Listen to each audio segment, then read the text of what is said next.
जो लोग बुलडोजर से डराते हैं उनका पेपर लीक कौन करेगा?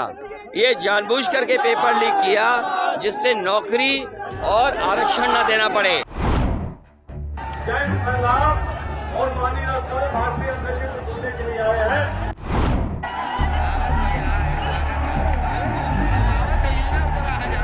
नरेंद्र मोदी जी डिबेट से क्यों डरते हैं?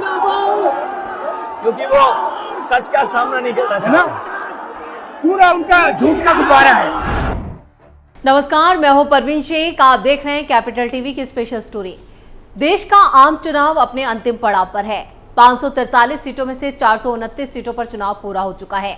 20 मई को 5वें चरण के चुनाव के साथ ही अब सभी राजनीतिक दल छठे चरण के चुनाव प्रचार में जुट चुके हैं। इधर पीएम मोदी ने तीसरी बार सत्ता की कमान संभालने के लिए अभी से तैयारियां शुरू कर दी हैं, तो वहीं इंडिया अलायंस भी अपनी जीत का दावा कर रही है। लेकिन इस बीच छठे चरण के चुनाव प्रचार के लिए आजमगढ़ पहुंचे अखिलेश यादव की जनसभा में जमकर लाठियां भांजी गई। दरअसल छठे चरण में 25 मई को मतदान है। मंगलवार 21 मई को आजमगढ़ जिले की लालगंज लोकसभा सीट से दरोगा प्रसाद सरोज के समर्थन में सपा अध्यक्ष अखिलेश यादव चुनाव प्रचार करने पहुंचे।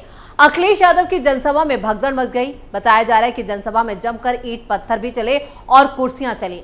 लोगों के घायल होने की जानकारी भी है। स्टोरी में आगे बढ़ने से पहले अखिलेश की रैली का ये वीडियो देखते हैं, जिसमें लोगों को काबू करने के लिए पुलिस को लाठियां चलानी पड़ी। और माननीय भारतीय अध्यक्ष सुनने के लिए आए हैं, उनसे अनुरोध करता हूं कि आवे और अपील करें। और मेरी आदत मोदी साहब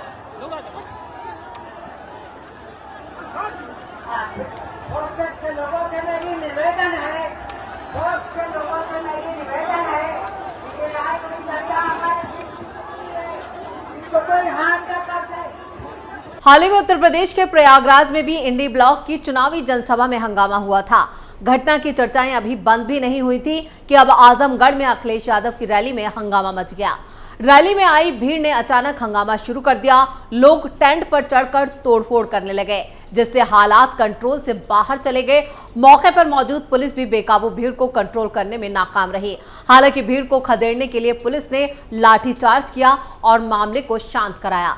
माहौल शांत होने के बाद सपा प्रमुख अखिलेश यादव ने जनसभा को संबोधित किया। लालगंज लोकसभा सीट से दरोगा प्रसाद चुनावी मैदान में हैं और 21 मई को अखिलेश यादव उनके समर्थन में चुनाव प्रचार करने सराय मीर थाना क्षेत्र के खरेमा बाजार पहुंचे। मंच पर अखिलेश यादव पहुंचे ही थे कि सपा कार्यकर्ता बेकाबू हो गए और बैरिकेडिंग तोड़कर अखिलेश यादव की मंच की तरफ बढ़ने लगे। कार्यकर्ताओं को काबू करने के लिए पुलिस ने लाठियां फटकारी। लोगों में भगदड़ मच गई। लोगों ने जमकर ईंट पत्थर और कुर्सियां चलाई। वहीं जनसभा को संबोधित करते हुए अखिलेश यादव भी भीड़ को उकसाते हुए नजर आए। उन्होंने चुनावी सभा को संबोधित करते हुए कहा, ये जन समर्थन, उत्साह, जोश हमारे उम्मीदवार सरोज जी को जिताने जा रहा है। मैं आपको 22 का भी धन्यवाद देना चाहता हूं, क्योंकि आपने हमारी 10 की 10 सीटें जितवाई थी। अखिलेश यादव ने कहा कि पहले चरण से मैं चुनाव देख रहा हूं। आप देखिएगा, जिस समय चुनाव 7वें चरण में पहुंचेगा, जनता का गुस्सा 7वें आसमान पर दिखाई देगा। क्या वाकई बेकाबू भीड़ देश में सत्ता परिवर्तन का इशारा है? अब अखिलेश यादव चाहे कुछ भी कहें, लेकिन सच्चाई इससे अलग है, क्योंकि 19 मई रविवार को फूलपुर लोकसभा सीट पर भी अखिलेश यादव और राहुल गांधी की ज्वाइंट रैली थी। उस जनसभा में भी जमकर बवाल मचा था।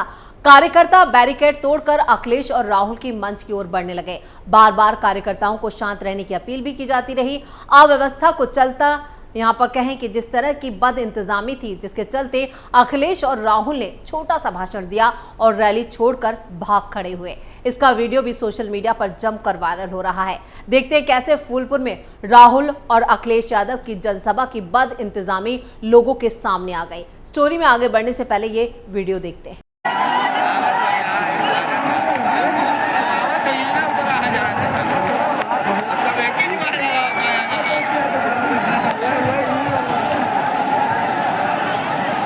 अब अखिलेश यादव जिस तरह से यहाँ पर भीड़ को उकसा रहे थे, उससे साफ है कि कोई बड़ा हादसा भी हो सकता था।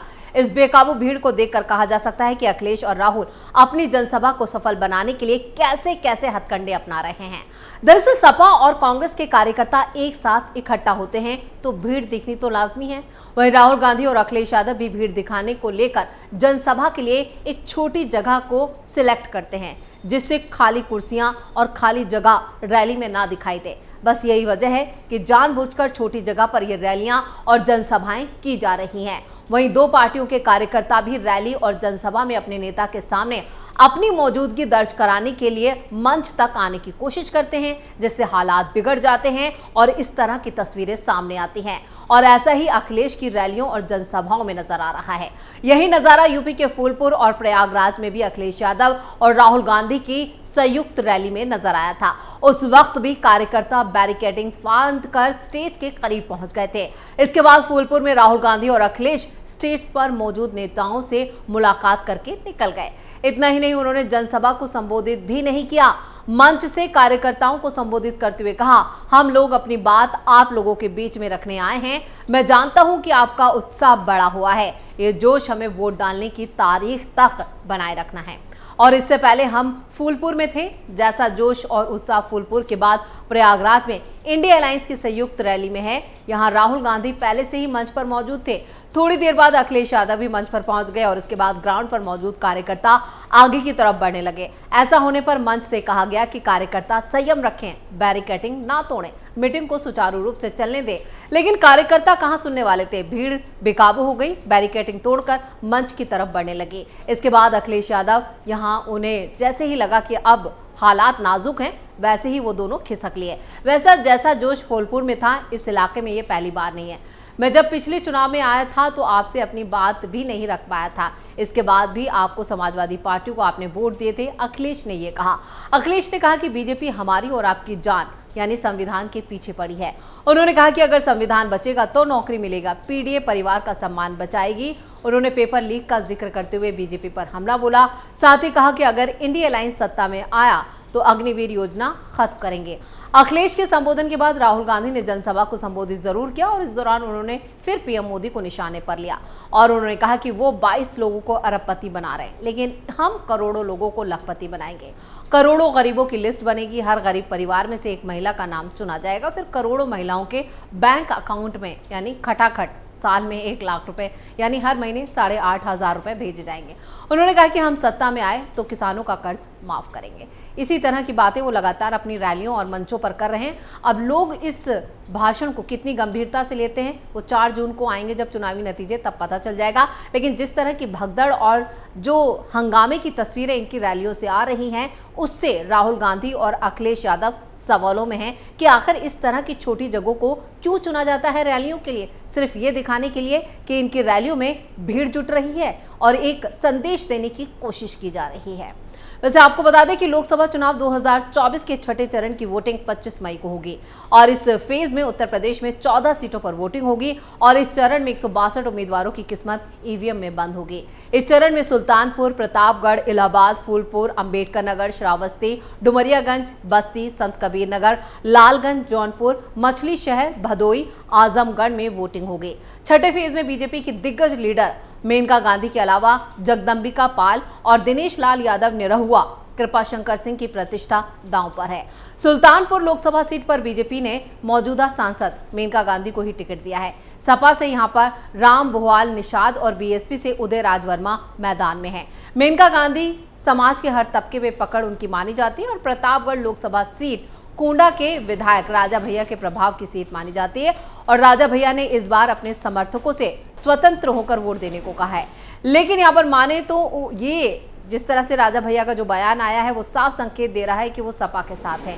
इधर बीजेपी ने इस सीट से मौजूदा सांसद संगम लाल गुप्ता को टिकट दिया है, जबकि सपा की तरफ से एसपी सिंह पटेल मैदान में है।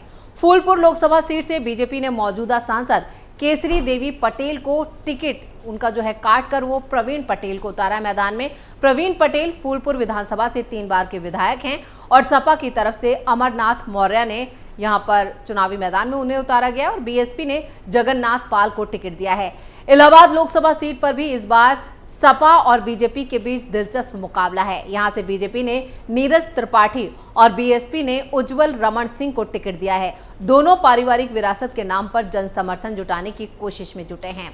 अंबेडकर नगर लोकसभा सीट की अगर बात की जाए तो बीजेपी ने यहां पर बीएसपी छोड़कर आए रितेश पांडे को उम्मीदवार बनाया और इंडिया अलायंस की तरफ से सपा के लालजी वर्मा उन्हें टक्कर दे रहे हैं। बीएसपी ने यहां मुस्लिम प्रत्याशी पर दांव लगाया। बीएसपी से मोहम्मद कलाम शाह को बदलकर कमर हयात को टिकट दिया गया है और श्रावस्ती लोकसभा सीट पर बीजेपी ने साकेत मिश्रा को टिकट दिया है। साकेत पीएम मोदी के प्रधान सचिव और राम जन्मभूमि मंदिर समिति के अध्यक्ष निपेंद्र मिश्रा के बेटे हैं। उनका मुकाबला सपा के राम शिरोमणि वर्मा से है। राम शिरोमणि 2019 में सपा बीएसपी गठबंधन से सांसद हैं। और डुमरियागंज लोकसभा सीट की अगर बात की जाए यहाँ तो बीजेपी ने जगदम्बिका पाल का मुकाबला जो है वो इंडिया अलायंस के भीष्म शंकर से है। जगदम्बिका पाल 2 बार कांग्रेस और 2 बार बीजेपी के टिकट से सांसद रह चुके हैं, 5वीं बार मैदान में हैं। बीएसपी ने यहां मुस्लिम प्रत्याशी नदीम मिर्जा को टिकट दिया है। बस्ती लोकसभा सीट की बात की जाए तो इस सीट पर चौधरी वोटर्स अच्छी खासी तादाद में हैं। सपा ने यहां से पूर्व मंत्री राम प्रसाद चौधरी को टिकट दिया है। बीजेपी ने 2 बार सांसद रहे हरीश द्विवेदी और बीएसपी की तरफ से लवकुश पटेल को मैदान में उतारा है। संत कबीर नगर लोकसभा सीट पर बीजेपी और सपा के बीच सीधी टक्कर है। बीजेपी ने यहां मौजूदा सांसद प्रवीण निशांत को टिकट दिया और प्रवीण निशांत कैबिनेट मंत्री संजय निषाद के बेटे हैं। उनका मुकाबला सपा के पप्पू निषाद से है और बीएसपी से नदीम अशरफ मैदान में है। लालगंज लोकसभा सीट पर भी 2019 में विपक्ष का कब्जा था और इस सीट पर मुकाबला त्रिकोणीय है। यहां बीजेपी ने नीलम सोनकर, सपा से दरोगा प्रसाद सरोज और बीएसपी से असिस्टेंट प्रोफेसर इंदु चौधरी मैदान में। इस सीट पर मौजूदा सांसद मछली शहर लोकसभा सीट से बीजेपी ने 2 बार सांसद रह चुके बीपी सरोज और फिर उन पर ही भरोसा जताया, जबकि 3 बार के सांसद रहे तूफानी सरोज की बेटी प्रिया सरोज को उम्मीदवार बनाया है। बीएसपी से कृपा शंकर सरोज चुनावी मैदान में है और सपा ने यहाँ पर सपा बीएसपी के बीच की टक्कर है। और आजमगढ़ लोकसभा सीट की हम बात जरूर करेंगे। इस सीट पर 2019 में सपा अध्यक्ष अखिलेश यादव सांसद बने थे, बाद में उन्होंने इस्तीफा दे दिया और उपचुनाव में यहाँ बीजेपी के टिकट पर भोजपुरी अभिनेता दिनेश लाल यादव यानी निरहुआ ने अखिलेश यादव के चचेरे भाई धर्मेंद्र यादव को हरा दिया था। उपचुनाव में बीएसपी और सपा की हार की सबसे बड़ी वजह बनी थी और इस बार सपा और बीजेपी के बीच सीधा मुकाबला है। भदोही लोकसभा सीट पर इंडिया अलायंस की तरफ से टीएमसी के ललितेश पति त्रिपाठी चुनावी मैदान में, जबकि बीजेपी से विनोद कुमार बिंद चुनावी मैदान में है। जौनपुर लोकसभा सीट से बीजेपी के कृपा शंकर सिंह मैदान में हैं, जबकि सपा की तरफ से बाबू सिंह कुशवाहा चुनाव लड़ रहे हैं। बीएसपी से श्याम सिंह यादव उम्मीदवार हैं। यहाँ पूर्व सांसद धनंजय सिंह ने बीजेपी को समर्थन देने का ऐलान किया है, जिसके बाद लड़ाई 2 तरफा हो गई है। तो स्पेशल स्टोरी में इतना ही। वीडियो कैसा लगा नीचे कमेंट करके अपनी राय जरूर दें। वीडियो को लाइक करें, शेयर करें और कैपिटल टीवी को सब्सक्राइब जरूर करें। नमस्कार।